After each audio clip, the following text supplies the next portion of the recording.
છોટો લેવો તો કઈ દાબવાનું આમ કરીએ. દાબવાનું અહીંયા દાબવાનું હા અહીંયા હા.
નિર્ભય નિશ્ચિંત રહીને ઉતરે ત્રણ લે ખાસા સરસ હતું. હવે નિર્ભય નિશ્ચિંત થઈ ગયા ને પેલું રક્ષણ થઈ ગયું. અહીંયા ગોવા બ્રુડે તમારા મહાન્નપૂર્ણમાં પાછળથી બિલાડી માતા જે આવે છે થોડી જાળી પાછળ મૂકવાની જાળી ઝીણી મચ્છર જાળી મૂકી દીધી ને થોડુંક જ છે. અને બધા તમે જે આવજો જાઓ એમને લઈ જાઓ. અરે એમને રામજી પ્રભુ ને અરે તમે જાઓ. એ હમણે કીધું આજે એને મુહૂર્ત આવ્યું. આટલા સમય ક્યાં ગયો હતો?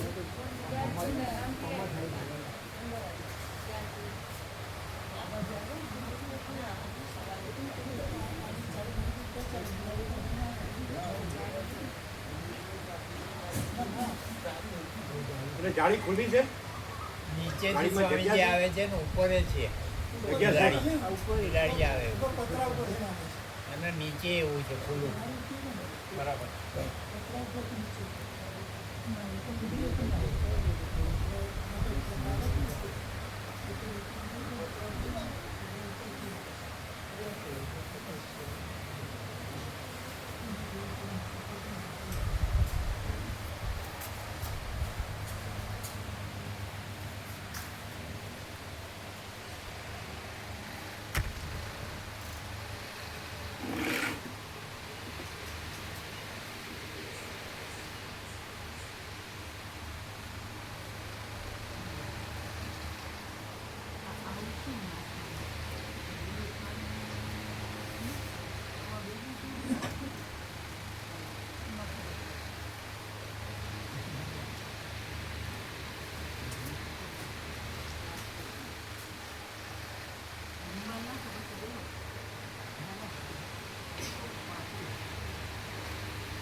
ઓમ ઓમ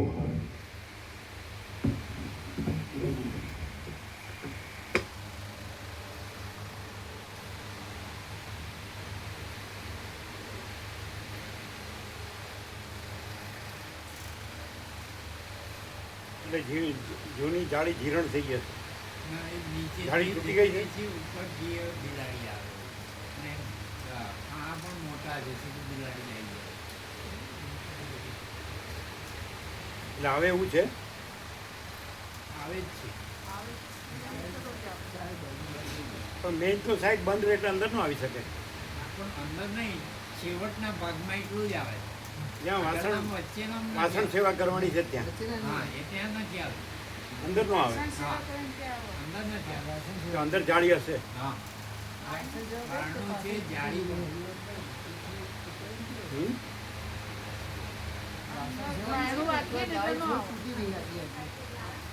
અંદર પણ અંદરથી આવે છે ખરી?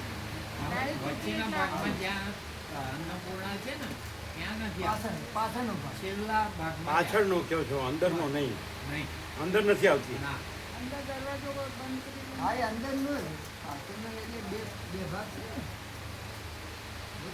પણ અંદર કઈ બગાડે એવું નથી ને? ના. એ તો બધું બંધ રહે ને. વાસણ પડી રહ્યા છે ને, આના મેઠા વાસણ મૂકીએ તો બિલાડી આવી ચાટે ને એવું કેવું ઠંડુ થાય.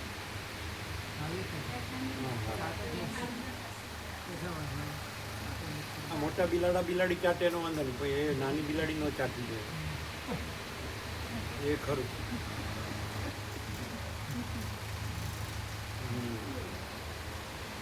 મોટા બિલાડી કેવું ચાટે ખબર?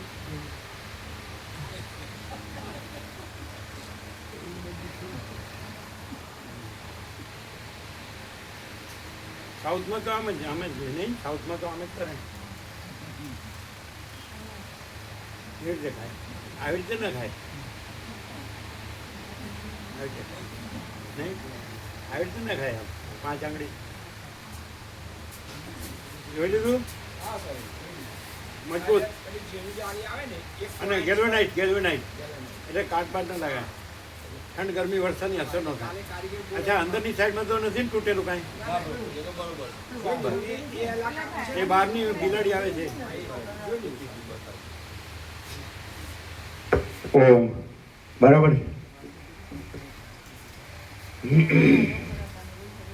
પરમ ચિદાકાશ, પરમ જ્યોતિ, અખંડ જ્યોતિ, મહાચિદાકાશ, સ્વયં પ્રકાશ, સંપૂર્ણ પ્રકાશ, પૂર્ણ બ્રહ્મ, અનંત તેજગન, અનંત ચિદઘન, પરમાકાશ, કેવલ, અનંત, શુદ્ધ, તેજઘન, પરમાકાશ, અખિલ આત્મા, પૂર્ણ બ્રહ્મ, પરમાત્મા, परम चिदाकाश, परम ज्योति, अखंड ज्योति, अनंत, पूर्ण, परम चिदाकाश, परम शांति, स्वयं सिद्ध, स्वयं प्रकाश, स्वयं पूर्ण, स्वस्वरूप, यही सब कुछ है, इसके सिवा कुछ नहीं है। शून्यभास, अनंत कोटि, महाकल्पो है ही नहीं। महाचिदाकाश, स्वयं प्रकाश, संपूर्ण प्रकाश, महाचिदाकाश ज्योति, अनंत, अखंड, अभेद, महाचिदाकाश ज्योति, महातत्व, महासामान्य, महाचिदाकाश, स्वसंवेद्य, सहज निर्विकल्प, महाचिदाकाश, परम कैवल्य, परम शांति, परम चिदाकाश, अनंत, पूर्ण, निरपेक्ष सत, अनंत, संपूर्ण, अपरिगी, निर्भ्रांत, निरपेक्ष, वसिष्ठराम, निर्वाण, राउंड 39मो राउंड।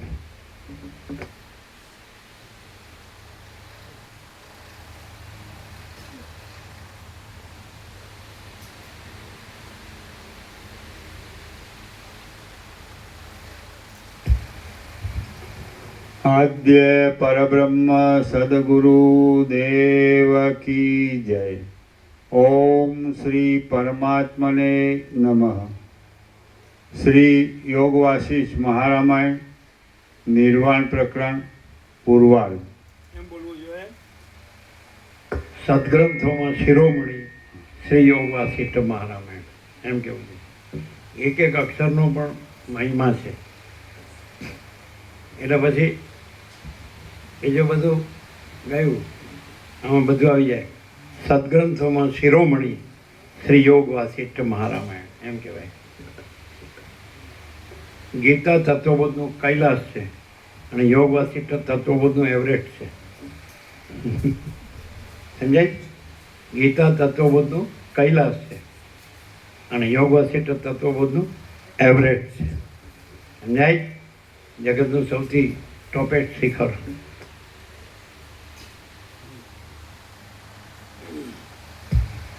અમે નજીકથી દર્શન કર્યા। 7 કિલોમીટરથી દર્શન કર્યા। કાલા પથ્થર।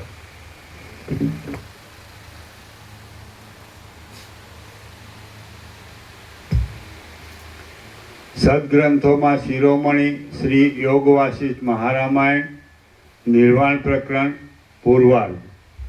સર્ગ 55મો, પેજ નંબર 965, પેજ નંબર 965। સર્ગ 55મો, જીવન તત્વ નિરૂપણ। આ 55મા સર્ગમાં દેહાદિકનો નાશ થતાં મૂઢનો કે તત્વવેત્તાનો કોઈનો પણ આત્મા નષ્ટ થતો નથી, પરંતુ ભ્રાંતિને લીધે મૂઢને જન્માદિક થાય છે અને તે ભ્રાંતિ નહીં હોવાને લીધે તત્વવેત્તાને જન્માદિક થતા નથી, એમ નિરૂપણ કરવામાં આવશે।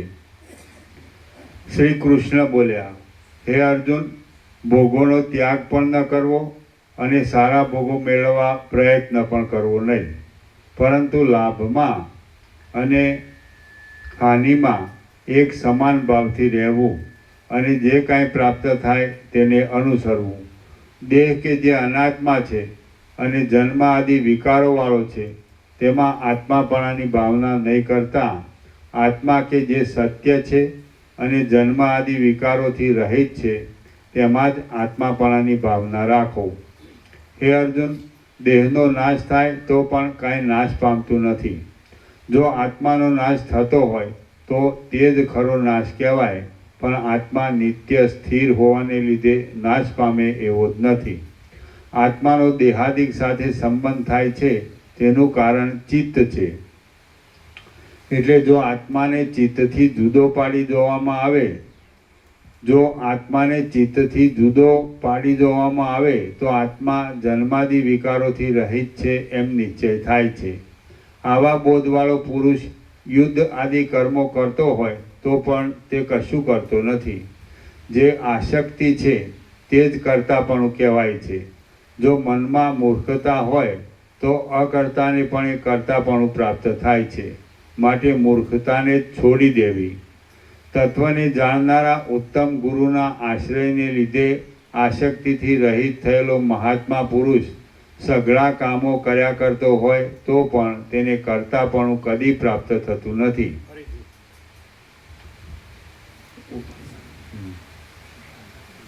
આસક્તિથી રહિત થયેલો મહાત્મા પુરુષ તત્વને જાણનારા ઉત્તમ ગુરુના આશ્રયને લીધે આસક્તિથી રહિત થયેલો મહાત્મા પુરુષ સઘળા કામો કર્યા કરતો હોય તો પણ તેને કરતાપણું કદી પ્રાપ્ત થતું નથી। આત્મા નાશવંત નથી, આદિથી તથા અંતથી રહિત છે અને કદી પણ જીર્ણ થતો નથી, એમ વિદ્વાનોએ નિશ્ચય કરેલો છે। આત્મા નષ્ટ થાય છે એવો દુઃખદાયી દુર્બોધ તમારે રાખવો નહીં। આત્માને જાણનાર ઉત્તમ પુરુષો આત્મા નષ્ટ થાય છે એમ કદી પણ ધારતા નથી અને આત્માને જ આત્મા માનવાને લીધે કદી પણ તે પોતાના આત્માને દેહાદિક રૂપ ગણતા નથી। અર્જુન બોલ્યો, હે ત્રૈલોક્યનાથ, હે શ્રી કૃષ્ણ, જો એમ જ હોય તો દેહાદિને આત્મા માનનારા મૂળ લોકોને પણ દેહાદિનો નાશ થતાં આત્માનો નાશ થતો નથી, તેથી તો કશી હાનિ થતી નથી। શ્રી કૃષ્ણ બોલ્યા, હે અર્જુન, જેમ તમે ધારો છો તેમ જ છે. ક્યાંય કાંઈ નાશ પામતું જ નથી. જે કાંઈ છે તે અવિનાશી આત્મા જ છે. માટે તેનું શું હોય અને ક્યાં નષ્ટ થાય? આ નષ્ટ થયું અને આ મળ્યું એવી રીતની ભ્રાંતિ વિના બીજું કાંઈ પણ નષ્ટ થતું કે મળતું મારા જોવામાં આવતું નથી. જેમ વાંજણીનો પુત્ર નષ્ટ પણ થતો નથી અને મળતો પણ નથી, તેમ દેહાદિમાં કાંઈ નાશ પણ પામતું નથી અને કાંઈ મળતું પણ નથી. જે પદાર્થ અસત છે તેનું હોવું સંભવતું નથી અને જે પદાર્થ સત છે તેનું ન હોવું સંભવતું નથી. એમ તત્વપુરુષોએ સતના અને અસતના સ્વભાવનો નિર્ણય કરેલો છે. આત્મતત્વ કે જેથી આ સઘળું વ્યાપ્ત છે તે અવિનાશી છે એમ સમજો. અવિનાશી આત્મતત્વનો વિનાશ કરવાને કોઈ પણ સમર્થ નથી. હે અર્જુન, આત્મા કે જે નિત્ય છે, અવિનાશી છે અને અપ્રમેય છે, તેના આ દેહો અંતવાળા જ કહેવાય છે. માટે બંધુઓનો કે પોતાના દેહનો નાશ થતાં કશો અનર્થ થાય એમ નથી. તેથી યુદ્ધ કરો. આત્મા એક જ છે અને દ્વિત્વ મુદ્દલ છે જ નહીં. જે નથી તેનો સંભવ ક્યાંથી હોય? આત્મા અવિનાશી છે, અંતથી રહિત છે અને સત છે. માટે તેનો નાશ થતો નથી. દ્વિત્વનો અને એકત્વનો પણ ત્યાગ કરતાં જે શાંત અને કાર્યો તથા કારણોના અધિષ્ઠાનરૂપ પદ અવશેષ રહે છે તે જ પરમ પદ છે. અર્જુન બોલ્યો, હે મહારાજ, ત્યારે માણસોને હું મરી જાઉં છું એવી પ્રતીતિ શાથી થાય છે અને સ્વર્ગ તથા નરક પણ શાથી પ્રતીત થાય છે? શ્રી કૃષ્ણ બોલ્યા, આ દેહ પૃથ્વી, જળ, તેજ, વાયુ અને આકાશ તથા તેઓની તન્માત્રાઓથી રચાયેલો છે. તેમાં મન, બુદ્ધિ વગેરે ગોઠવાયા છે. તેવા સ્થૂળ દેહને લીધે પરમાત્માને જીવપણું છે અને તે જીવપણું જ જન્મની, મરણની તથા સુખ દુઃખ વગેરેની ભ્રાંતિનું નિમિત્ત છે. જેમ દોરીથી વાછરડું ખેંચાય છે તેમ તે જીવ વાસનાથી ખેંચાય છે. અને જેમ પાંજરાની અંદર પક્ષી રહે છે તેમ તે જીવ શરીરની અંદર રહે છે. એ જીવ જેમ કાળને લીધે સુકાઈ ગયેલી પીપળાના પાંદડામાંથી રસ જતો રહે છે, તેમ કાળને લીધે જર્જરિત થયેલા દેહમાંથી વાસનાને લીધે જતો રહે છે. જેમ વાયુ પુષ્પ આદિકમાંથી ગંધોને સાથે લઈને જાય છે, તેમ એ જીવ શરીરમાંથી શ્રોત્રને, ચક્ષુને, ત્વચાને, રસનાને અને ગ્રાણને સાથે લઈને જાય છે. જીવને જે વાસના થવી તે જ દેહ છે. બીજી કશી ગોઠવણથી દેહ થયો નથી. વાસનાઓ ટળી જાય ત્યારે સૂક્ષ્મ દેહ ક્ષીણ થાય છે અને સૂક્ષ્મ દેહ ક્ષીણ થાય ત્યારે પોતે જ પરમ પદરૂપ થાય છે. ભ્રાંતિઓના ભારને ધરનારો વાસનાવાળો જીવ અન્ન પાનાદિકથી પોસાય જેમ ઇન્દ્રજાળવાળો પુરુષ આકાશમાં ભમે છે તેમ અનેક યોનિઓમાં ભમ્યા કરે છે. જેમ પવન પુષ્પમાંથી ગંધને સાથે લઈને જાય છે, તેમ વાસનાઓને વશ થયેલો જીવ શરીરમાંથી સઘળી શબ્દાદિકના ગ્રહણો કરવાની શક્તિઓને સાથે લઈને જાય છે. હે અર્જુન, જેમ પવન શાંત થતાં વૃક્ષ હાલતું ચાલતું નથી, તેમ જીવ નીકળી જતા દેહના સઘળા અવયવો ગતિ વિનાના થાય છે. ચેષ્ટા વગરનો દેહ છેદાતા ભેદાતા અદૃશ્ય થઈ જાય છે. એટલા માટે તે દેહ જીવ વગરનો અને મરણ પામેલો કહેવાય છે. પ્રાણમય શરીરવાળો જીવ જે દેહ, દેશ, કાળ તથા ભોગ્ય આદિ આકારમાં અદ્રષ્ટને લીધે દ્રઢ વાસનાઓવાળો થાય છે, તે વિસ્તીર્ણ આકારને વાસનાના અભ્યાસને લીધે દેખે છે. જીવને આ દેહ મિથ્યા છતાં જ જોવામાં આવે છે. માટે આ દેહનો નાશ થતાં તમે પોતાનો નાશ થયો એમ માનો નહીં. જેમ સુષુપ્તિવાળો પુરુષ કશા પર દ્રષ્ટિ કરતો નથી, તેમ તમે પણ દેહાદિકની ઉપર દ્રષ્ટિ કરો જ નહીં. જીવ જેમ વાસનાથી જુદા જુદા આકારોને દેખે છે, તેમજ વાસનાથી તેઓના વિનાશોને પણ દેખે છે. બ્રહ્માએ સૃષ્ટિના આરંભથી માંડીને વાસનાઓથી જ ગાય તથા ઘોડા વગેરે આકારો કલ્પેલા છે, પણ કુંભારની પેઠે માટી વગેરેથી કશું રચ્યું નથી. ઉત્પત્તિના કાળમાં પહેલી ક્ષણમાં જ મોઢા આગળ જે દેહાદિક રૂપ જેવી રીતનું જોવામાં આવે છે, તે રૂપ વિનાશ થતાં સુધી તેવી રીતિવાળું રહે છે. કેમ કે અધિષ્ઠાન ચૈતન્ય ઉત્પન્ન થયેલા રૂપને સાચવી રાખે છે. જેમ આજે પ્રાયશ્ચિત કરવાથી પહેલાંના સઘળા પાપ નાશ પામે, તેમ હમણાં કરવામાં આવતા શુભ પુરુષાર્થથી પૂર્વની અશુભ વાસનાઓનો સંપૂર્ણ નાશ થાય છે. જો પૂર્વના પ્રયત્નમાં પ્રબળ પુરુષાર્થ હોય તો તે પ્રયત્ન પાછળના પ્રયત્નને ફાવવા દેતો નથી, અને જો પાછળના પ્રયત્નમાં પ્રબળ પુરુષાર્થ હોય તો તે પ્રયત્ન પૂર્વના પ્રયત્નને ફાવવા દેતો નથી. એટલા માટે બુદ્ધિમાન પુરુષે વિંધ્યાચળ ફાટતો હોય અથવા પ્રલયનો પવન વાતો હોય તો પણ શાસ્ત્રને અનુસરતા પ્રયત્નને છોડવો નહીં.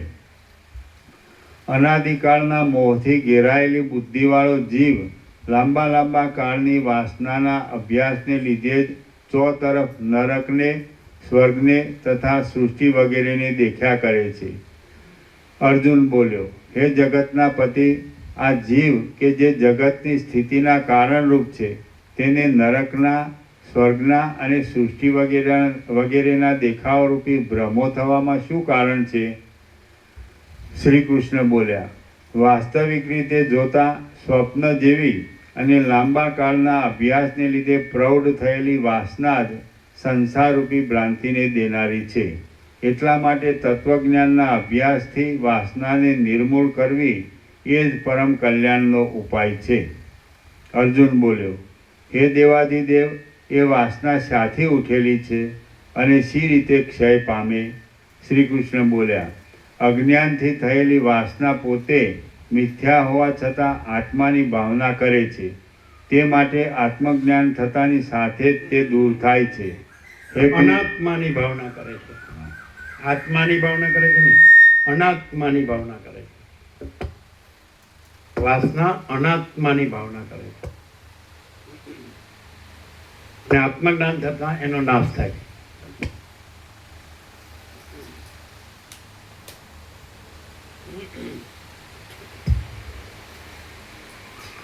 શ્રી કૃષ્ણ બોલ્યા, અજ્ઞાનથી થયેલી વાસના પોતે મિથ્યા હોવા છતાં અનાત્માની ભાવના કરે છે. તે માટે આત્મજ્ઞાન થતાની સાથે જ તે દૂર થાય છે. હા, હે કુંતીના પુત્ર, તમે આત્માનો વિચાર કર્યો છે અને સત્ય વસ્તુને જાણી ચૂક્યા છો. માટે આ હું છું અને આ બીજા લોકો છે ઇત્યાદિ પ્રકારની વાસનાને છોડી દો. અર્જુન બોલ્યો, લિંગ શરીર વાસનામય જ છે અને તે શરીરમાં જે પ્રતિબિંબ છે તે જ જીવ છે. માટે વાસનાનો ક્ષય થાય તો જીવનો ક્ષય જ થઈ જાય. કેમ કે જે પદાર્થ જેની સત્તાથી થયો હોય તેનો નાશ થવાથી તે પદાર્થ નષ્ટ જ થઈ જાય, એ સ્વાભાવિક છે. આ પ્રમાણે વાસનાનો ક્ષય થતાં જીવનો ક્ષય થઈ જાય તો પછી પરમ આનંદ ક્યાં પ્રકટ થાય અને મિથ્યા ભ્રમ ટળી જઈ મોક્ષ પણ કોને થાય? શ્રી કૃષ્ણ બોલ્યા, જે આત્મ સ્વરૂપ છે તે પોતે જ સંકલ્પોની કલ્પના કરવાથી મલિન થાય છે અને પછી વાસનામય લિંગ શરીરનો આકાર લઈ તે આત્મા જીવ થાય છે એમ સમજો. જીવ જો કેવળ પ્રતિબિંબ માત્ર જ હોય અને વળી તે બિંબથી અન્ય હોય તો તમારો કહેલો દોષ આવે. વાસ્તવિક રીતે બીજાને આધીન નહીં રહેનારું, સંકલ્પોથી રહિત અને અવિનાશી જે આત્મતત્વ છે તે જ પોતાની અવિદ્યાથી ડંકાઈને જીવપણાને પામેલા જેવું જણાય છે. એ આત્મતત્વ પોતાના વાસ્તવિક સ્વરૂપના બોધના પ્રભાવને લીધે વાસનાઓથી મુક્ત થાય એ જ મોક્ષ છે એમ સમજો. એ આત્મતત્વ પોતાના વાસ્તવિક સ્વરૂપના બોધના પ્રભાવને લીધે વાસનાઓથી મુક્ત થાય એ જ મોક્ષ છે એમ સમજો. વાસનાઓનો જે સ્થૂળ ક્ષય થાય છે, વાસનાઓનો જે સમૂળ ક્ષય થાય છે તે જ આ શરીર રહેતા સુધી જીવન મુક્તિ કહેવાય છે અને તે જીવન મુક્તિ તમારાથી અનુભવી શકાય એમ છે. માટે તમારે કોને મુક્તિ થાય છે એવો સંશય કરવો ઘટતો નથી. હે અર્જુન, તમે જીવતા જ સ્વરૂપમાં રહેલા આત્મતત્વનું અવલોકન કરો. જે પુરુષ વાસનારૂપી ઝાડથી છૂટેલો હોય તે મુક્ત કહેવાય છે. જે પુરુષ વાસનાઓથી રહિત ન થયો હોય તે પુરુષ સઘળા ધર્મો પાળતો હોય અને સર્વજ્ઞ હોય તો પણ પાંજરામાં રહેલા પક્ષીની પેઠે ચારે બાજુથી બંધાયેલો જ છે. જે પુરુષ વાસનાઓથી રહિત ન થયો હોય તે પુરુષ સઘળા ધર્મો પાળતો હોય અને સર્વજ્ઞ હોય તો પણ પાંજરામાં રહેલા પક્ષીની પેઠે ચારે બાજુથી બંધાયેલો જ છે. અવિદ્યાથી ઢંકાયેલા અને જેને વેદાંતનો પરિચય નથી થયો એવા જે પુરુષને ઇન્દ્રજાળવાળાએ કરેલી આકાશમાં મોરની પીંછી જેવી અનેક ભ્રમ દેનારી સૂક્ષ્મ વાસના અંદર સ્ફુરે છે, તે જ પુરુષ આ શરીરમાં જ વેદાંતનો અભ્યાસ કરી તત્વજ્ઞાન મેળવે એટલે તે સમૂળ વાસનારૂપ બંધનથી મુક્ત થાય છે. એટલા માટે વાસના જ બંધ છે અને વાસનાનો જે ક્ષય તે જ મોક્ષ છે. શ્રી યોગ વાસિષ્ઠ મહારામાયણમાં નિર્વાણ પ્રકરણના પૂર્વાર્ધનો જીવ તત્વ નિર્ણય નામનો સર્ગ 55મો સમાપ્ત.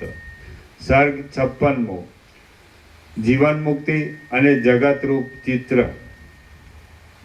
આ 56મા સર્ગમાં જીવન મુક્તિની પ્રતિષ્ઠાનો, ચૈતન્યના તત્વનો, જગતના રૂપનો અને મન સંબંધી મિત્રનો વિસ્તારથી ઉપદેશ કરવામાં આવશે. શ્રી કૃષ્ણ બોલ્યા, હે અર્જુન, એ પ્રમાણે જો તમે વાસનાનો ત્યાગ કરશો તો તમે જીવન મુક્ત બની અંતઃકરણને શાંત કરશો. એથી બંધુઓના વધ સંબંધી દુઃખ દૂર કરો. હે નિર્દોષ અર્જુન, જરાથી તથા મરણથી રહિત અને આકાશ જેવા સ્વચ્છ અંતઃકરણવાળા રહીને જે પોતાને ગમતા હોય અને જે પોતાને ન ગમતા હોય તે સર્વ સંકલ્પોને દૂર કરી રાગનો ત્યાગ કરો.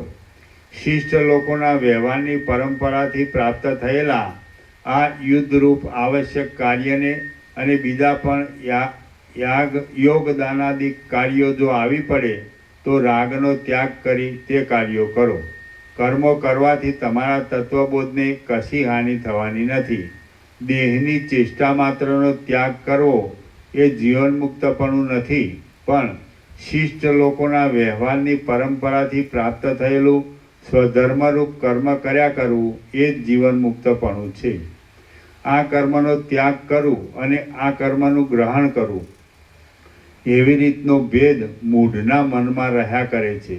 જ્ઞાનીના મનની તો સમાન સ્થિતિ જ રહે છે. શિષ્ટ લોકોના વ્યવહારની પરંપરાથી આવી પડેલા કર્મોને કર્યા કરતા અને શાંત ચિત્તવાળા જીવનમુક્ત લોકો પોતાના સંકલ્પોથી રહિત થઈને સુષુપ્તિ અવસ્થામાં વસતા હોય તેમ આત્મરૂપે સ્ફુર્યા કરે છે. વિષયોમાંથી પોતાની મેળે જ પાછી વળેલી જે પુરુષની ઇન્દ્રિયો કાચબાના અંગોની પેઠે અંદર કૌંસમાં હૃદયમાં પેસીને એક રસપણાથી સ્થિર થાય તે પુરુષને જીવન મુક્ત સમજવો. ચિત્તરૂપી ચિતારો જગતના અધિષ્ઠાનભૂત આત્મામાં અનંત વિચિત્રતાવાળા અને ભીંત વગરના સઘળા ત્રૈલોક્યરૂપી ચિત્રને ત્રણેય કાળમાં બનાવ્યા કરે છે. પ્રથમ ચિત્તરૂપ ચિતારાએ અજ્ઞાનરૂપ આકાશમાં અજ્ઞાનરૂપ હોવાથી દેખાવાને યોગ્ય ન હોવા છતાં પણ વૃત્તિઓરૂપી પીંછીઓથી સ્પષ્ટ દોરીને આ જગતરૂપી વિચિત્ર ચિત્ર દેખાડેલું છે. આકાશ કે જે આ જગતરૂપ ચિત્રની ભીંત રૂપ જ જણાય છે તે તો ચિત્રના અમુક ભાગોને બનાવ્યા પછી બનાવેલું છે. અહો, આ રચના અપૂર્વ છે, ભ્રાંતિ જ છે, મહામાયા જ છે અને ખડની ભીંતની પેઠે નિસ્સાર હોવા છતાં પણ મૂળ લોકોને સારી લાગે એવી છે. જગતમાં આધારો અને આધેયો ભિન્ન ભિન્ન જોવામાં આવે છે, પણ વાસ્તવિક જોતા સઘળા આધારો અને આધેયો ચિત્તરૂપ જ હોવાને લીધે તેઓમાં જરા પણ ભેદ નથી. હે કમળ સરખા નેત્રોવાળા અર્જુન, આ જગતમાં જે ભિન્નતો જોવામાં આવે છે તેઓ પણ ચિત્તે કરેલા ચિત્રોરૂપ જ હોવાને લીધે આકાશથી પણ વધારે શૂન્ય છે એમ સમજો. જેમ ચિત્તમાં સ્વપ્નરૂપ ભ્રાંતિ થતાં ક્ષણ માત્રમાં દેખાતા પદાર્થોના ઉદય અને લય શૂન્ય જ છે, તેમ મન અને મનના કાર્યરૂપ બહારનું તથા અંદરનું જગત શૂન્ય જ છે. આ જે જગત છે તે એક જાતનું લાંબા કાળનું મનનું માનેલું રાજ્ય છે. તેથી તેમાં સત્યતા પ્રતીત થાય છે. જે સત્યપણું ભ્રાંતિથી કલ્પાયેલા પદાર્થમાં ત્રણેય કાળમાં હોતું નથી, તે સત્યપણું તે પદાર્થનું તત્વ જાણ્યા પહેલાં પણ તે પદાર્થમાં હોય કે તે કામોમાં ઉપયોગી થવાને લીધે ઉપર ટપકે જોતા જે સત્યતા પ્રતીત થાય છે તે સત્યતા શાસ્ત્રાદિક દ્વારા સૂક્ષ્મ રીતે જોતા લીન થઈ જાય છે. જેમ શરદ ઋતુના સૂર્યના પ્રકાશથી દેખવામાં આવતું વાદળાઓનું મંડળ સૂર્યના પ્રકાશથી જ સુકાઈને લીન થઈ જાય છે, તેમ કાચા અવલોકનથી દેખવામાં આવતું જગત શાસ્ત્ર આદિક દ્વારા પાકા અવલોકનથી લીન થઈ જાય છે. ચિત્તરૂપી ચિતારાના ચિત્રમાં રહેલી આ બહારની ત્રૈલોક્ય આદિક પૂતળીઓ ભીંત ન હોવાને લીધે કૌંસમાં આકાર વગરની શૂન્ય જ છે. એ પૂતળીઓ પણ નથી અને તમે પણ નથી. માટે કોણ કયા પદાર્થથી હણાય એમ છે?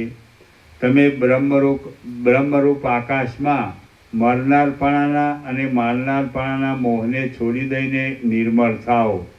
બ્રહ્મરૂપ આકાશને વધ આદિમાં પ્રવૃત્તિ જ નથી અને જે પ્રાતિભાષિક પ્રવૃત્તિ દેખાય છે તે પણ બ્રહ્મના આકાશ રૂપે જ છે. એટલા માટે કાળ, ક્રિયાઓ, ભીંતો તથા કલાઓ વગેરે જે કાંઈ વિચિત્રતા દેખાય છે તે સગળું નિર્મળ બ્રહ્મ જ છે. જેમ મનના માનેલા રાજ્યમાં સઘળા પદાર્થ આકાશની પેઠે શૂન્ય જ છે, તેમાં સઘળું જગત આકાશની પેઠે શૂન્ય જ છે. ચૈતન્ય રૂપી કૌંસમાં નહીં જાણવામાં આવેલા ચૈતન્ય રૂપી ચિતારાએ ચિત્તરૂપી ભીંતમાં જે કંઈ આ જગતરૂપ ચિત્ર બનાવ્યું છે તે સઘળું શૂન્ય હોવાને લીધે આકાશથી જરા પણ જુદું પડતું નથી. જેમ મનોરાજ્યમાં પદાર્થોનો ઘડીકમાં જન્મ થાય છે અને ઘડીકમાં નાશ થાય છે, તેમ આ જગત પણ ઘડીકમાં જન્મે છે અને ઘડીકમાં નાશ પામે છે એમ સમજો. અનેક પદાર્થોની સ્થિતિ જોયા પછી તમારા મન પર મરનાર અને મારનાર એવા ભેદ દ્રઢ થયા છે અને તેથી તમારી જે કલ્પનાઓ બંધાઈ છે તે હવે મારા ઉપદેશથી દૂર થઈ હશે. જેમ મિથ્યા પદાર્થને ઉત્પન્ન કરવામાં મન સમર્થ છે, તેમ ક્ષણને કલ્પ બનાવવામાં પણ મન સમર્થ છે. મન ક્ષણને કલ્પ બનાવી દે છે એ વાત તો સહેજ છે, પણ એથી મોટી વાત એ છે કે મિથ્યા જગતને પણ ક્ષણ માત્રમાં સાચું બનાવી દે છે. આવા મનના સામર્થ્યથી જ આ જગતરૂપ ભ્રાંતિ ઉઠેલી છે. ક્ષણ માત્રમાં સ્વાભાવિક રીતે જે વિચિત્ર સ્વભાવવાળું મનનું કલ્પેલું રાજ્ય દેખાય છે તે જ આ જગતરૂપી ઝાડ છે. નિત્ય મુક્ત આત્મામાં અધ્યાસ કૌંસમાં ભ્રમ. નિત્ય મુક્ત આત્મામાં અધ્યાસ થવાથી અને કેવળ પ્રતિભાસ માત્રથી થયેલું હોવાને લીધે આ જગત ક્ષણિક અને તુચ્છ જ છે એમ નહીં જાણનારા અજ્ઞાની લોકોએ જ જગતમાં વજ્રના જેવું દ્રઢપણું કલ્પી લીધું છે. તત્વને નહીં જાણનારા આત્માને જ વિપરીત પ્રતિભાસ થાય છે. તે જ આ જગત છે. માટે આવા જગતનો અધ્યારોપ થવો અથવા તેનો બાદ થવો તેમાં કોઈ મોટી વાત નથી. ચિત્તરૂપી ચિતારાએ ચૈતન્યમાં સંકલ્પ માત્રથી બનાવેલું આ જગત છે જ ક્યાં કે જેની નિવૃત્તિ માટે પ્રયત્ન કરવાની જરૂર પડે. આ જગતરૂપી ચિત્ર ભીંત વગરનું છતાં અને રંગો વગરનું છતાં પણ જાણે ભારે આડંબરવાળું હોય તેમ મોઢા આગળ ખડું થયું છે. આસક્તિ આપનારું, ઇન્દ્રિયોને લલચાવનારું, અનેક પ્રકારના અવિદ્યાના ભાગોરૂપી આંજણોની રેખાઓવાળું, અનેક સૂર્યાદિક તેજોના કિરણોથી ચકચકિત લાગતું, અનેક કલ્પો તથા યુગોરૂપી અવયવોવાળું, વિચિત્ર રાગોરૂપી રંગોથી રંગાયેલું, અનેક પ્રકારના દેખાવોના વિલાસોવાળું, અનેક પ્રકારના અનુભવોરૂપી આંખોવાળું, ગુરુ આદિ અનેક ગ્રહોથી અત્યંત દીપતું, સૂર્યોદયના તથા સૂર્યાસ્ત આદિના સમયોમાં પૂર્વ પશ્ચિમના અતિ વિચિત્ર દેખાવવાળું, આકાશરૂપી શ્યામ સરોવરમાં તારા, ચંદ્ર તથા સૂર્યરૂપ પ્રફુલ્લિત કમળોવાળું, ઊંચે જોડાયેલી ને વિચિત્ર રચનાઓવાળી વાદળાઓની પંક્તિઓરૂપી પલ્લવો તથા મંજરીઓથી શોભી રહેલું, તે લોકોરૂપી કોઠાઓમાં આલેખાયેલી દેવ, દૈત્ય તથા મનુષ્યરૂપી પૂતળીઓવાળું અને સૂર્ય તથા ચંદ્ર આદિના ઉત્તમ પ્રકાશરૂપી કળી ચૂનાથી ચકચકિત લાગતી આકાશરૂપી ભીંતના દેખાવવાળું આ જગતરૂપી ઉજ્જવળ અને સ્ફુટ ચિત્ર ભીંત વિના ઉઠેલું છે. એ મોટું આશ્ચર્ય છે. ચિત્ત નામના પ્રસિદ્ધ ચિતારાએ પોતાની વિચિત્ર બુદ્ધિરૂપી નટશાળામાં બેસી સાક્ષી ચેતનરૂપ દીવાનો આશ્રય લઈ અને પરબ્રહ્મરૂપ આકાશને અધિષ્ઠાન બનાવી સર્વ લોકો જેના ઘરેણા છે એવી ચિત્ર વિચિત્ર લીલાઓ કરતી ત્રિલોકરૂપી મનોહર પુતળી બનાવી છે.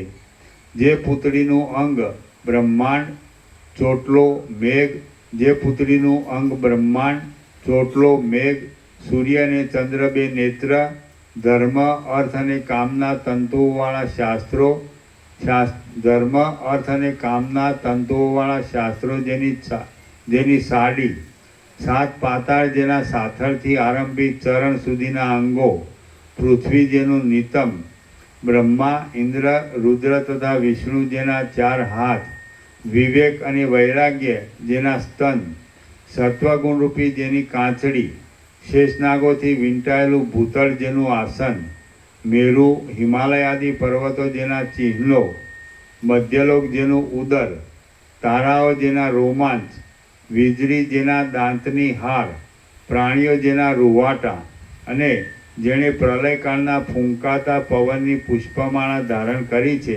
તેમજ પોતાના નેત્રોથી અંધકાર દૂર કરે છે, એ પુતળીમાં વ્યષ્ટિ સમષ્ટિ જીવ મૂકવામાં આવ્યો છે.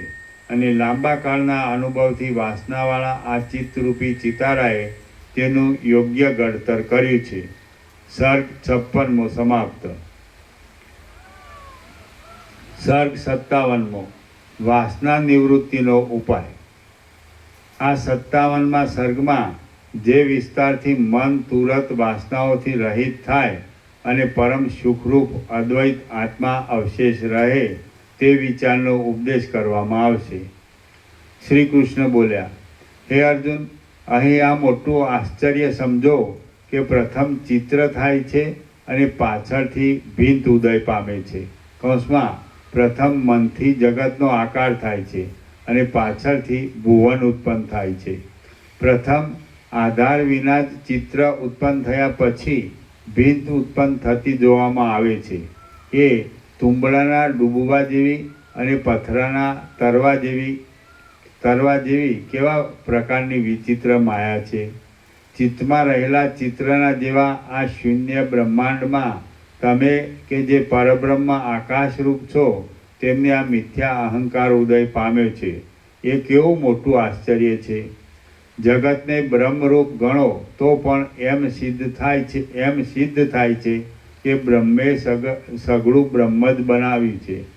એ બ્રહ્મ જ બ્રહ્મમાં લીન થાય છે, બ્રહ્મ જ બ્રહ્મમાં ભોગવાય છે અને બ્રહ્મ જ બ્રહ્મમાં ફેલાયેલું છે.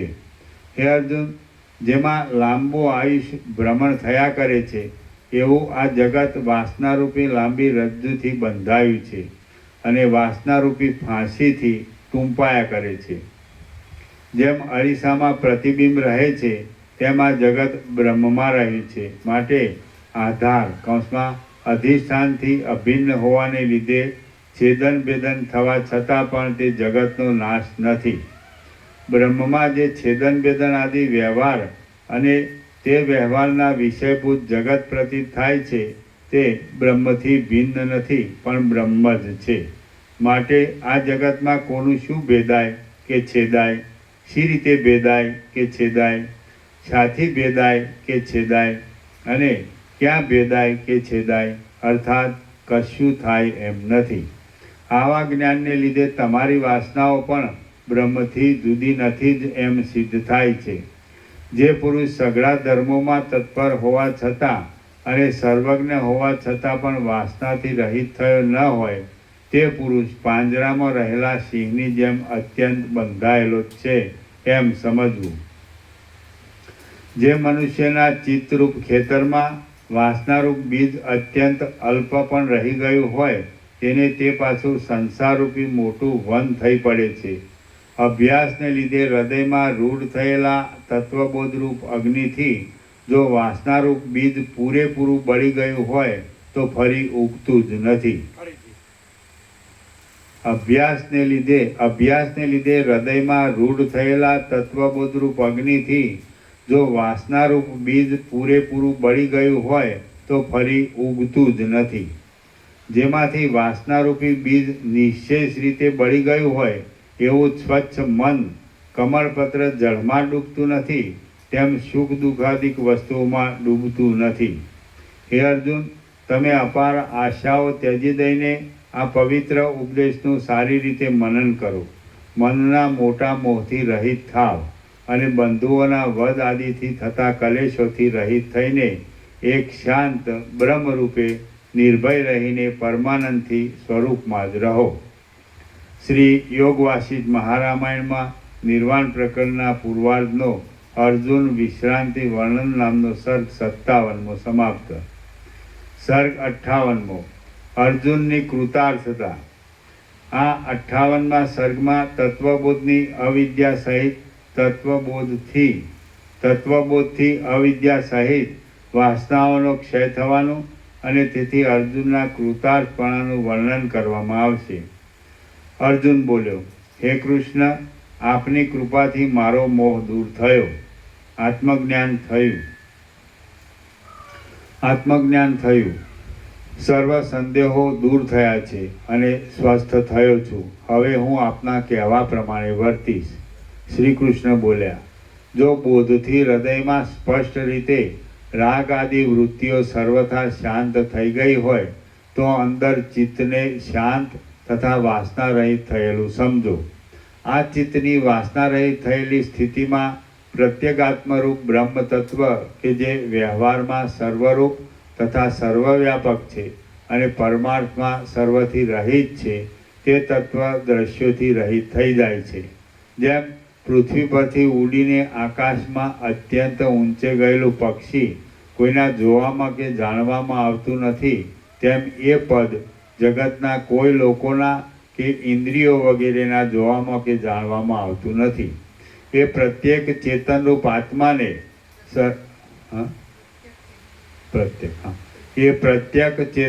ચૈતન્યરૂપ આત્માને સર્વનો પ્રકાશ કરનાર, શુદ્ધ સંકલ્પોથી રહિત,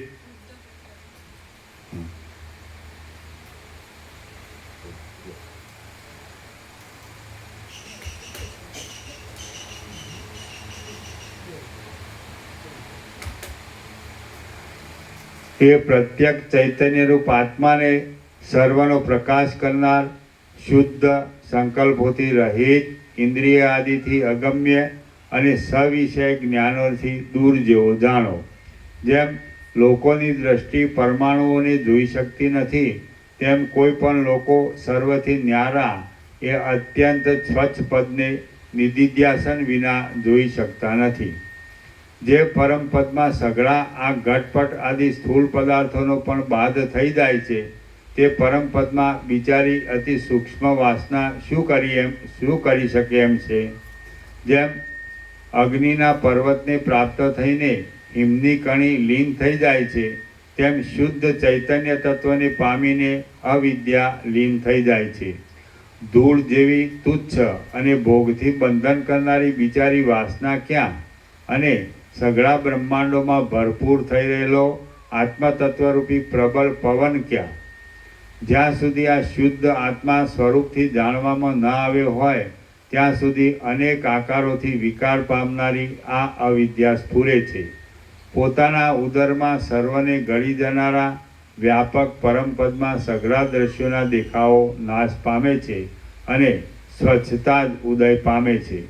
એ પરમ વસ્તુ કે જે પૂર્ણતા રૂપ છે, સઘળા જગત સંબંધી આકારોથી રહિત છે અને વાણીથી પણ અગમ્ય છે, તેને કોની ઉપમા આપી શકાય? હે અર્જુન, તમે પૂર્ણ સ્વરૂપનું દર્શન કરીને પ્યારા વિષયોનો ત્યાગ કરવારૂપ મંત્રની યુક્તિથી અંતઃકરણમાં રહેનારી વિષયરૂપી ઝેરથી ઉત્પન્ન થયેલી વાસનારૂપી વિષુચિકાને કોગળિયાને ટાળી નાખી સંસારના બંધનથી રહિત અને નિર્ભય સ્વભાવવાળા પરમાત્મા થાઓ. વશિષ્ઠ બોલ્યા, હે રામચંદ્ર, ત્રૈલોક્યના નાથ શ્રી કૃષ્ણ ભગવાન એટલો ઉપદેશ આપીને ચૂપ રહેશે. ત્યારે અર્જુન જેમ શ્યામ કમળોના વનની પાસે ભ્રમર ગુંજારાવ કરે તેમ શ્રી કૃષ્ણની પાસે નીચે પ્રમાણે વચન બોલશે. અર્જુન બોલ્યો, હે મહારાજ, આપ કે જે ત્રૈલોક્યના નાથ છો, તેમના વચનથી આ મારી બુદ્ધિ સઘળા શોકરૂપી બોજાથી મુક્ત થઈ છે અને જેમ સૂર્યના દર્શનથી કમલીની પરમ ઉદયને પ્રાપ્ત થાય તેમ તે પરમ ઉદયને પ્રાપ્ત થઈ છે. વશિષ્ઠ બોલ્યા, સંદેહથી રહિત થયેલો અને જેના શ્રી કૃષ્ણ સારથી હશે એવો અર્જુન આટલા વચન બોલી તૈયાર થઈને યુદ્ધરૂપ લીલા કરશે. એ અર્જુન યુદ્ધભૂમિમાંથી હાથીઓને, ઘોડાઓને તથા સારથીઓને વગેરેને મારીને તેમના શરીરોમાંથી ધડ નીકળતા લોહીની મોટી નદી ચલાવશે અને આકાશના સૂર્યરૂપી નેત્રને બાણોના સમૂહોના ફેલાવાથી તથા યુદ્ધભૂમિમાંથી ઉડેલી રજની પ્રબળ ડમરીથી વ્યાપ્ત કરી નાખશે. શ્રી યોગ વાસિષ્ઠ મહારામાયણના નિર્વાણ પ્રકરણના પૂર્વાર્ધનો અર્જુન કૃતાર્થતા નામનો સર્ગ 58મો સમાપ્ત. સર્ગ 59મો શુદ્ધ ચૈતન્યની સ્થિરતાના ઉપાય.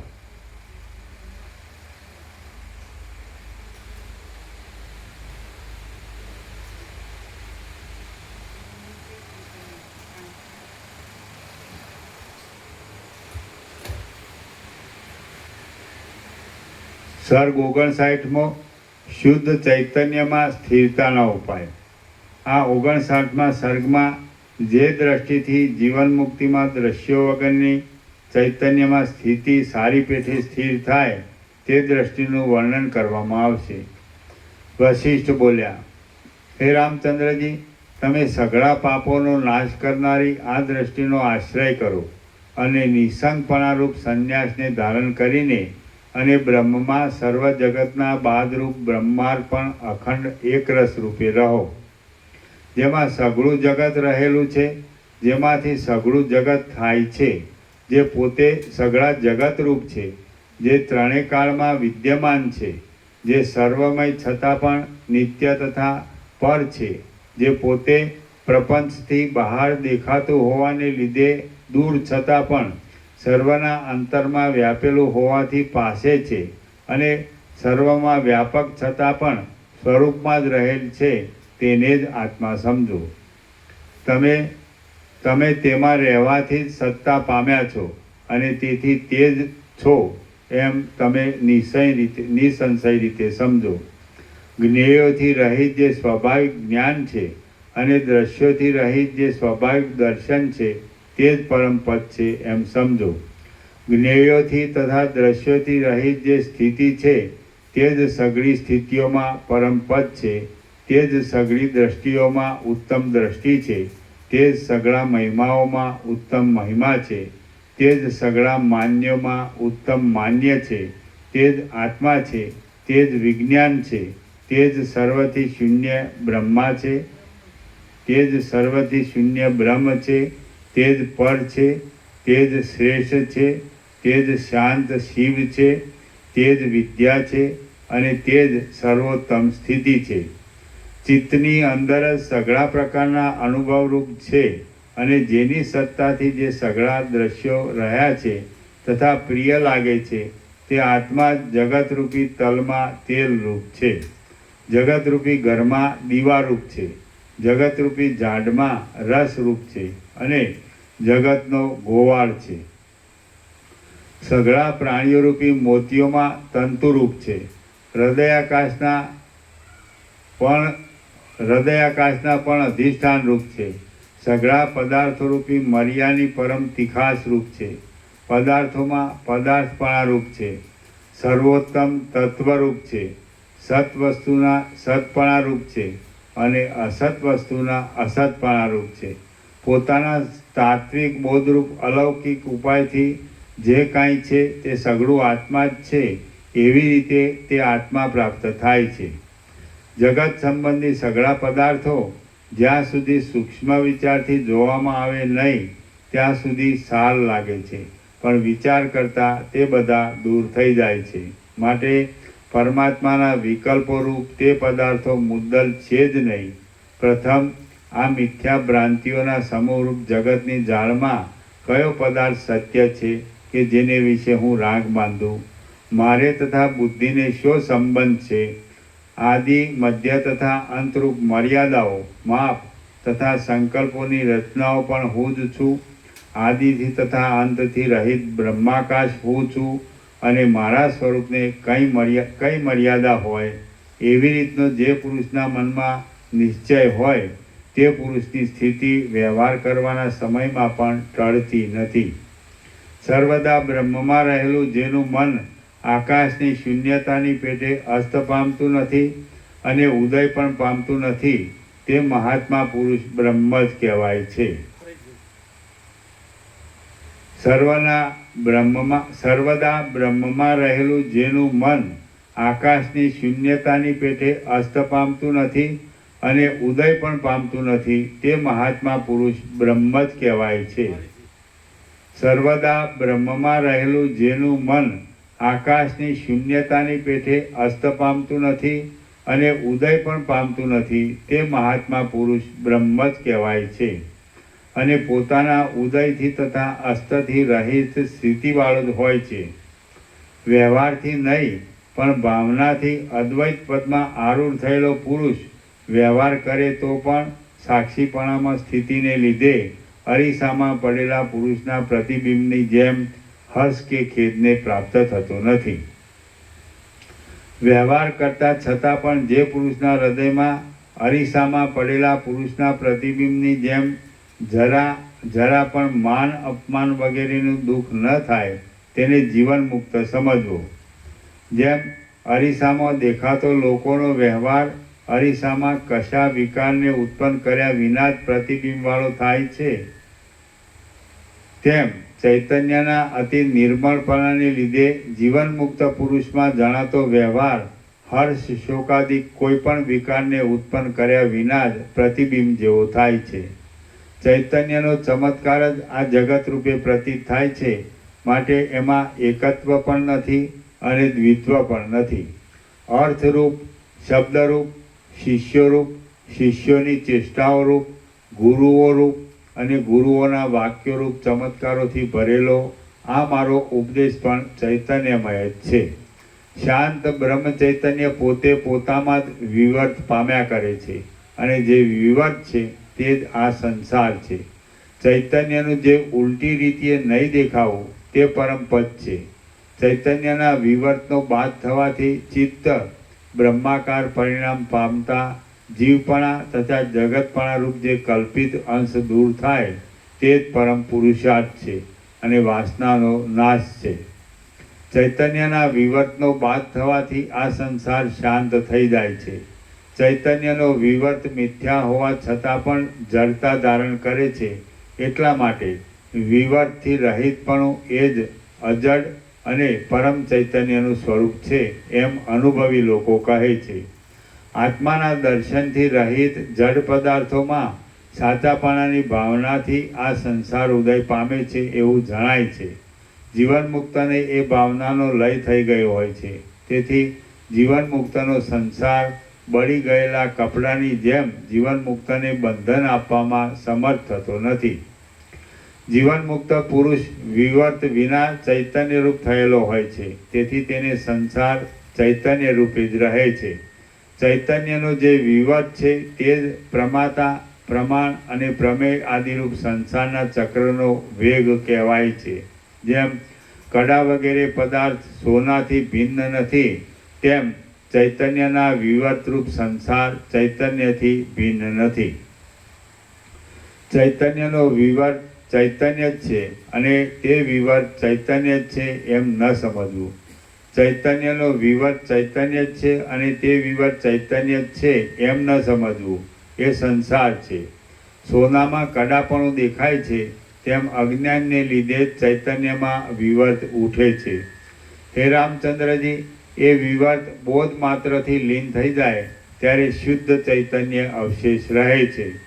આત્મતત્વના બોધ માત્રથી ભોગોની વાસના ક્ષીણ થાય છે અને તે ક્ષીણ થતાં ભોગોનો જે વિચાર ન થવો તે જ જીવન મુક્તનું ઉત્તમ લક્ષણ છે. આત્મતત્વના બોધ માત્રથી ભોગોની વાસના ક્ષીણ થાય છે અને તે ક્ષીણ થતાં ભોગોનો જે વિચાર ન થવો તે જ જીવન મુક્તનું ઉત્તમ લક્ષણ છે.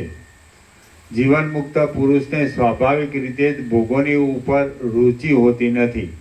અત્યંત તૃપ્ત થયેલો કયો પુરુષ દુષ્ટ અન્નની ઈચ્છા કરે? સ્વાભાવિક રીતે જ ભોગોની ઈચ્છા થાય નહીં. એ જીવન મુક્તનું બીજું લક્ષણ છે એમ સમજો. જે આત્મ ચૈતન્ય છે તે જ ભોગતા, ભોગ્ય તથા ભોગ આકારે વિવર્ત પામીને સર્વ પ્રપંચ રૂપે પ્રતીત થાય છે. એવા પ્રકારના દ્રઢ અભ્યાસપૂર્વક જે નિશ્ચય એ જ જીવન મુક્તપણાનું લક્ષણ છે. લોકોને અનુસરવાને માટે ભોગો ભોગવવા છતાં પણ જે પુરુષ ખરી રીતે ભોગો ભોગવતો નથી તેને તત્વવેત્તા સમજવો. જેમ આકાશમાં લાકડીઓ ઠોકવા લાગેલા પુરુષોને અનુસરવા કોઈ સમજુ પુરુષ આકાશમાં લાકડીઓ ઠોકતો હોય તેમ જીવન મુક્ત પુરુષ ભોગોમાં લાગેલા લોકોને અનુસરવા પોતે ભોગ ભોગવે છે. માટે તેની તે ચેષ્ટા વૃથા છે. સઘળા મિથ્યાભૂત જગતમાં આત્મદ્રષ્ટિ કરવી એ જો કે કૃત્રિમ બુદ્ધિ છે તો પણ આત્માનું અવલોકન કરવાને માટે તેવી બુદ્ધિ રાખ્યા વિના પોતાના અંગોને કાપી નાખવા આદિ બીજા સાહસો કરવામાં આવે તો પણ આત્માના અવલોકન રૂપ સિદ્ધિ પ્રાપ્ત થતી નથી. વિવર્ત પામવાના સ્વભાવવાળું આ ચૈતન્ય અજ્ઞાનથી ઢંકાઈને વિવર્ત પામ્યા કરે છે. ત્યાં સુધી બુદ્ધિ વગેરેની કોટીમાં રહીને તે વિષયરૂપ ભ્રમને જોયા કરે છે. જ્યારે અંદર પરિપૂર્ણ બોધનો ઉદય થાય છે ત્યારે વિવર્તની અને અવિવર્તની દશાઓનો ક્રમ બુઝાઈ ગયેલા દીવાની જેમ ક્યાંય જતો રહે છે કે તેનું નામ પણ પાછું મળતું નથી. સ્વાભાવિક રીતે શાંત રૂપવાળા આ ચૈતન્યમાં વિવર્તની કે અવિવર્તની વાત પણ જરાય નથી. સમાધિને લીધે ચલનથી રહિત થયેલા પ્રાણવાયુનું જે અલૌકિક રૂપ છે તે જ અજ્ઞાનથી તથા અવિવર્તથી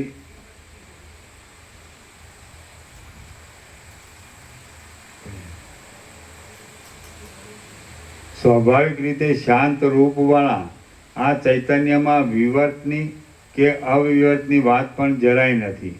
સમાધિને લીધે ચલનથી રહિત થયેલા પ્રાણવાયુનું જે અલૌકિક રૂપ છે તે અજ્ઞાનથી તથા વિવર્તથી રહિત થયેલા ચૈતન્યનું મોક્ષ નામનું સ્વરૂપ છે. જ્યારે ચિત્ત નામનો ચૈતન્યનો વિવર્ત શુદ્ધ ચૈતન્યના રૂપને કૌંસમાં બ્રહ્માકારપણાને ધારણ કરે ત્યારે તે બંધ આપતો નથી અને મોક્ષ પણ આપતો નથી, પરંતુ કેવળ સ્વરૂપમાં જ રહે છે. ચૈતન્ય જો ચિત્તપણા રૂપ તથા ચિત્તના ઉપરામ રૂપ વ્યર્થ દશાઓને ન ધરે તો બંધનું, મોક્ષ વગેરેનું તથા તેમાં નામ પણ રહેતું નથી. મને મોક્ષ થાવો એવી ઈચ્છા પણ પૂર્ણપણાના ક્ષયનું કારણ છે અને મોક્ષ ન થાય તો ઠીક એવી ઈચ્છા પણ બંધરૂપ છે. ચૈતન્યનું દ્રશ્યોથી રહિત જે અખંડ સ્વરૂપ છે તે જ કલ્યાણરૂપ છે. સ્વયં પ્રકાશ, અખંડ, સર્વથી પર અને ત્રિપુટી વિના એ સ્વરૂપને જ પરમપદ સમજો. મહાચૈતન્યનું સંકલ્પના જે ચલન છે તે જ બંધને તથા મોક્ષને યોગ્ય છે અને તે સૂક્ષ્મ વિચારથી અવલોકન કરતાં જ નષ્ટ થઈ જાય છે. નિરાધાર અહંભાવ અવલોકન કરવાથી શાંત થઈ જાય ત્યારે શાથી કોનું શું બંધાય છે અને શાથી કોઈનું શું મુકાય છે એ જાણવામાં પણ આવતું નથી. વિવેકી પુરુષ જો પોતે રચેલા સંકલ્પમાં જ આ મેં ધાર્યું હતું અને આ મેં ધાર્યું નહોતું એવા વિભાગને ત્યજી દે તો ઉત્પન્ન થયેલો સંકલ્પ પણ બહારના ચલણને ઉત્પન્ન કરવામાં અસમર્થ થઈને નષ્ટ થઈ જાય. એટલે પછી સઘળું રોક્યા વિના જ સંકલ્પ વિનાનું અને ચલન વિનાનું થઈ જાય છે. આત્મા જો જ્ઞાનથી સંકલ્પને અને સંકલ્પમય ચપળ ક્રિયાઓને દૂર કરે તો પછી ચલન વિનાનું ઘાટું ચૈતન્ય જ રહેતા સંસાર રહેતો જ નથી, અથવા ચૈતન્યનું જે ચલન છે તે જ ચૈતન્યનો પ્રકાશ છે એમ અખંડ રીતે સમજવામાં આવે તો ચૈતન્યનું ચલન કાંઈ પણ ચૈતન્યથી જુદું રહેતું નથી. જ્ઞાની પુરુષ આ દ્રશ્યમય લાંબા સ્વપ્નમાંથી બીજા સ્વપ્નમાં જતાં પણ સર્વના અધિષ્ઠાનભૂત પોતાના સ્વરૂપથી જુદો પડતો નથી. તેથી કશા મોહને પ્રાપ્ત થતો નથી. હે રામચંદ્રજી, જ્ઞાની પુરુષ આ દ્રશ્યમય લાંબા સ્વપ્નમાંથી બીજા સ્વપ્નમાં જતાં પણ સર્વના અધિષ્ઠાનભૂત પોતાના સ્વરૂપથી જુદો પડતો નથી. તેથી કશા મોહને પ્રાપ્ત થતો નથી. હે રામચંદ્રજી, પ્રત્યેગાત્મા કે જેમાં બળાત્કારથી અટકાવવા છતાં પણ સર્વદા સઘળા જગત સંબંધી આકારોના દેખાવો મીઠાશથી સારા લાગે એવી રીતે ઉત્પન્ન થાય છે, જેમાં તે સઘળા આકારોના દેખાવાની સ્થિતિ પણ ઉદય પામે છે અને જેમાં સઘળા સંકલાત્મક તે આકારોના દેખાવરૂપી કાદવો લીન પણ થઈ જાય છે, તે પ્રત્યેક આત્માને ઉપર કહેલા વિચારથી પોતાની અંદર જુઓ. શ્રી યોગ વાસિષ્ઠ મહારામાયણમાં નિર્વાણ પ્રકરણના પૂર્વાર્ધનો પ્રત્યેગાત્માવબોધ નામનો સર્ગ 59મો સમાપ્ત. ઓમ ઓમ ઓમ. પ્રસાદ આપી દીધો.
તમે લેજો. બીજો પ્રસાદ છે ને?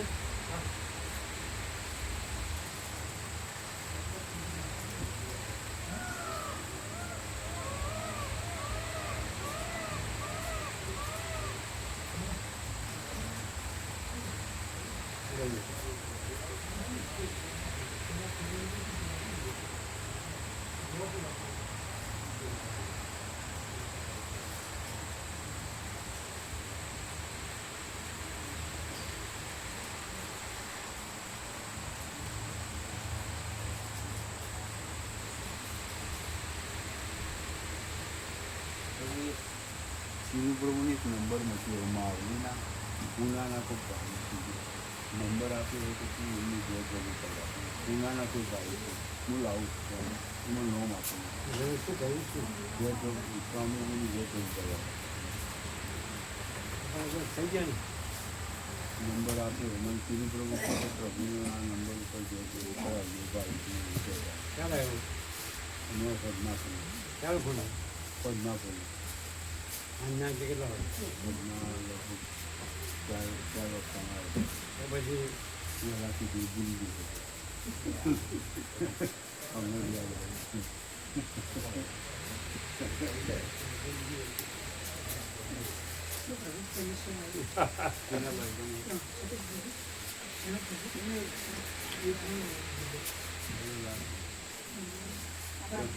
ત્રણ ભાઈ પણ સેવા લાગે ત્રણ ભાઈ પણ સેવા લાગે જનક પ્રભુ સતીશ પ્રભુ જનક પ્રભુ સતીશ પ્રભુ પરેશ પ્રભુ હા જયંતિ પ્રભુ બલોલવાળા જયંતિ પ્રભુના ચિરંજીવ પરેશ પ્રભુ ત્રણ સેવા લાયા એટલે તમારે કેટલી થઈ એટલે 15 ઉર્મિલા મારી લોચાનો મારો એક્ઝેક્ટ કયો અને તમે જાતે એ રેકોર્ડ કરે જુઓ એ લોકોને ગમ નથી પડતી રેકોર્ડ કરો ને તમે જુઓ એમને ગણાવો અને લખાવો તો જુઓ પાછું એક્ઝેક્ટ તારીખ લખાવો નામ તારીખ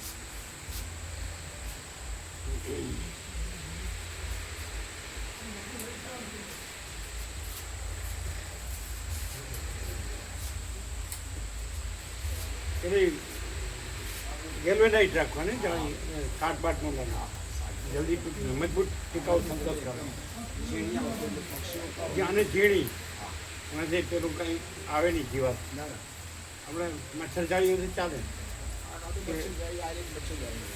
બિલાડી ન આવે અને ગેલ્વેનાઇટ આખી જ લઈ લેવાની નહીં આખી આખી જ લઈ લેવાની આખી જ લઈ લેવાની અને ગેલ્વેનાઇટ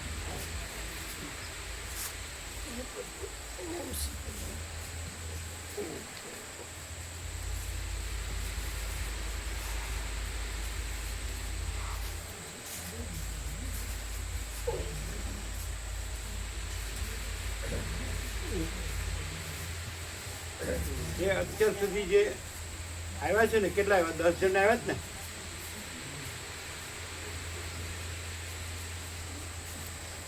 40 સુધી તો આપ્યા હવે 41 થી કેટલા એકના જ છે જેવા હે એક જ બાવીસના છે અરે એમ 105 છે નામ 105 નામ નહીં કહેતા સેવા બોલી ના સેવા છે તમારી જોડે 41 થી છે બીજું આપણે ગુજરાતી અમે 41 પછી એટલે 40 ની આપી દીધી એટલી જ રહી હા એટલી રહી કેટલી બાકી 40 જમા 40 ભાઈ પણ તો જમા કરાય એક ભાઈની રહી એમાં ત્રણ આપી આ અને 3 ની આવે અત્યારે લખો એટલે 4 ભાઈ પણ નામ લખો તારીખ લખો